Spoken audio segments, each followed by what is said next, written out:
9 immigranti nżammu arrestati wara li qajmu rewwixta fiċ-ċentru ta' detenzjoni f'Ħalsa fil-ħamis li għadda huma ġew akkużati li wettqu ħsara li tammonta l-€2,500 u li ma bdewx l-ordnijiet tal-pulizija filwaqt li ħebbew għalihom u weddewhom.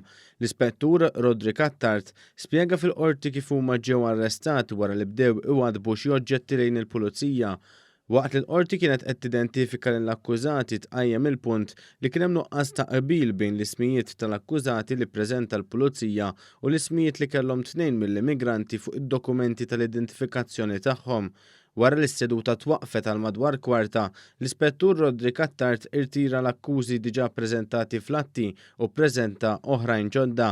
L-avukat tal-għajnuna legali Mark Mifsud Kutajjar li ddera l-akkużati ikkontesta l-validità tal-arrest għaż żewġ akkużati li kien sarilhom l-iżball f'isimhom u wastqar li la darba kien hemm l-isem il-ħażin anke fuq l-istqarrija tagħhom mal-pulizija, l-arrest tagħhom ma setax ikun validu għaliex ma setgħux jitresqu b'isem li mhux tagħhom.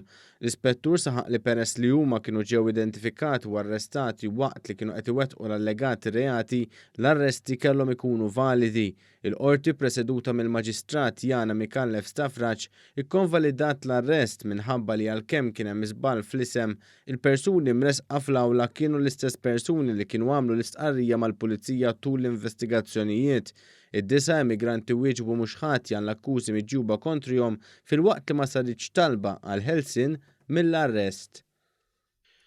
Jelena Kensborn, Ukrjana ta' 31 sena, inżammet arrestata wara li allegatament serqet flokku xi fwieħa minn żewġ stabilimenti fl-ajruport waqt li kienet ċurbana. Hija kienet akkużata wkoll li allegat li persuna li jaħdem l-ajruport u membri tal-korp tal-pulizija trattawha ħażin meta kien pruvat li dan mhux minnu. Dan filwaqt li hija rreżistiet l-arrest. Hija wieġbet mhux ħatja l-akkużi miġjuba kontrija. L-avukat tal-għajnuna legali li dera l-akkużata Mark Mifsud Kutajjar talab il-ħelsien mill-arrest. L-Ispettur Silvio Magro oġġezzjona għal din it-talba u stqar li filwaqt li hija għandha residenza fissa Malta u għandha xogħol stabbli hija ssifer ħafna f'pajjiżi barra mill-Ewropa. Dan filwaqt li stqar li għatem persuni xixdu fil-każ, il-qorti ma laqgħetx it-talba għal ħelsien mill-arrest.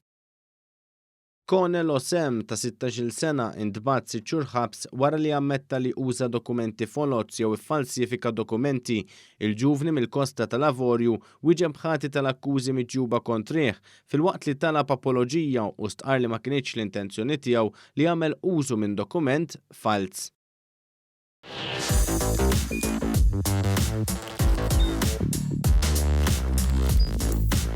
Idħol fuq one.com.mt u hemmhekk tista' tara l-programmi kollha li jxandru fuq One permezz ta' One Play.